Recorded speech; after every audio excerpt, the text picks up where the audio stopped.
whether you're new to whiskey or an old hand. Keep watching for a fantastic tip on how to taste whiskey. Enjoy. Said you need good whiskey, good whiskey in your life. Yeah, you need good whiskey. Whiskey gonna heal you right. Yes, indeed. Hello, Mark here from Whiskey Watch. How do you drink your whiskey? That's what I'm often asked. So I thought I'd do a little story for you, a little video for you.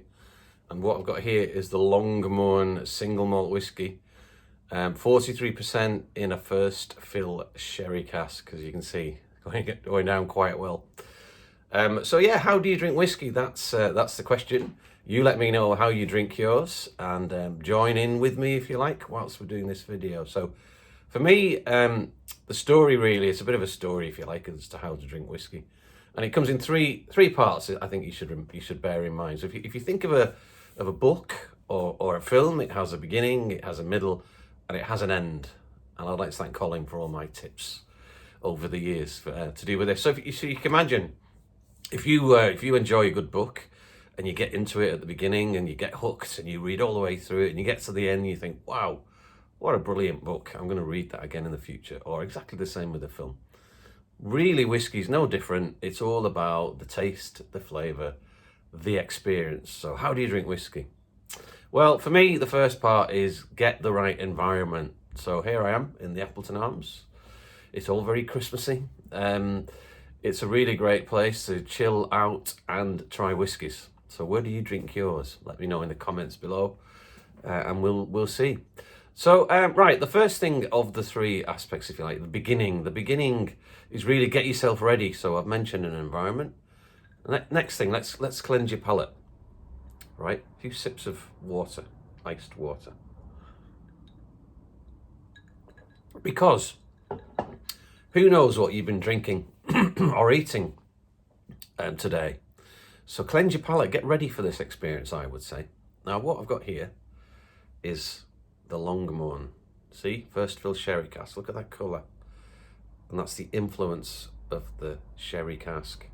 So you get a cask, it has sherry in it for a period of time. They then sell it to the whiskey industry. They put their very fresh spirit in it, off the still. It looks like vodka. And lo and behold, 17 years later, that's the influence of the maturation of that spirit that's been sitting there waiting for you to come and drink it. So exciting. So, nose. So nose is the first bit. Now be careful, don't just dive in and give it a big sniff, because depending on the strength of the alcohol, it can actually burn the inside of your nose. Now this is 43%, so not too bad, but do be careful with it. And the other point is really you need to wake up your whiskey, so give it a little shake. You know, some people say warm it, that will release some additional vapours that come up through the glass into your factory glands, and you'll start to get the nose. Now, however you think about it, you should really wake it up. You know, you wouldn't get out of bed, get straight into your car and drive off. You'd wake up first a little bit, wouldn't you? So this is saying, hello, I'm going to taste you in a second, so get yourself ready. So very, you know, just back and forth. Hello, how are you? I'm very good. So, and what you get is you'll start to familiarise yourself with the nose. So here I'm getting fruits, rich fruits.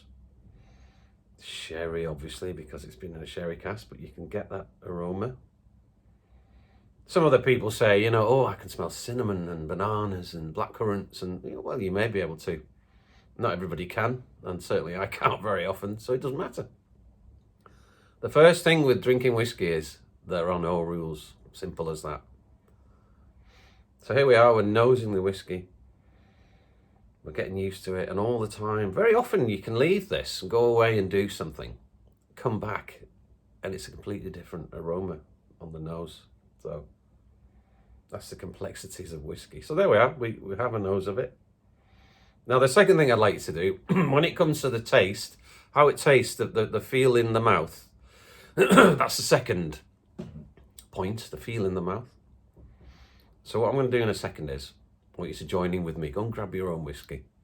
whatever that might be. And I want you to give it some respect.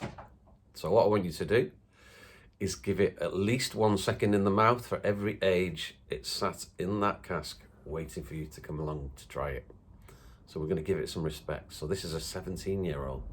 So we're going to give it 17 seconds. And the best thing to do is take maybe about a third of this measure, put it into your mouth and start to use it like a mouthwash, if you like.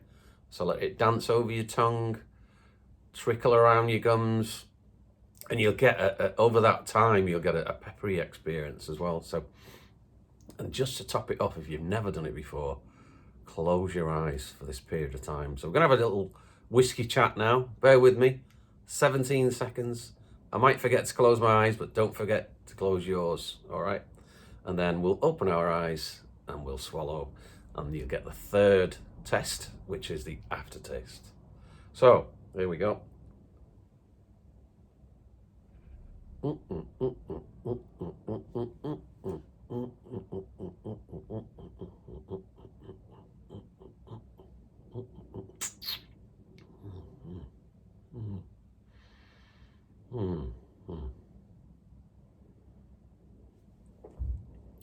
And some air. Wow, it's a brilliant experience, it really is. And what you're getting there now is, you're getting the flavour. You're getting possibly a little burning sensation, but you're certainly appreciating all of the flavour. It's in your mouth. It'll be 30 seconds, it could be up to a minute. And that's the aftertaste that's kicking in. So that's the third part, isn't it? You know, if you're watching a movie and it has a fantastic ending, and you say to yourself, wow, I love that movie, I'm going to watch that again in the future. Well, it's very similar with whiskey, isn't it? Oh, what a fantastic whiskey, I'll drink that again. Or the opposite, you may think, well, I didn't really like that, but I've tried it, and that's that. Now, if you find that you're getting a little bit of burn, too much burn, then the usual tip is just get yourself some water. A couple of little drops going in. Not too much. It doesn't really matter. There's no rule. There are no rules, remember? There's no real rule. Some people put ice in it. Doesn't really matter. However you like it is just fine. So, that's it really. Okay, so you've got the three parts, if you remember. You've got the get yourself ready, cleanse your palate, get the right environment, nose the whiskey, introduce yourself to it. Don't just dive in and start tasting it. And then straight away, sometimes you'll get some memories, like childhood memories, which is a fantastic feeling when you're nosing a whiskey. Especially if you try a peated or a smoky type of whiskey. You probably remember when you brought your own and went into the A&E. That's what I always think. So yes, you get the nose, then you'll taste it. Close your eyes, get the feel of it in your mouth, and then swallow, breathe in, appreciate the aftertaste. You know, it'll stay with you for a while, and you'll say, I like that, or I don't like it, doesn't really matter. So there's some tips for you on how to taste whiskey. Do let me know, give me a thumbs up, ring that bell, smash that bell, I think they say these days, don't they? But anyway, do whatever you like. Hope you enjoyed the whiskey, and I hope you've learnt something today. And I'll see you again soon. Bye for now. Slàinte mhath. And the good thing is you can do it all over again.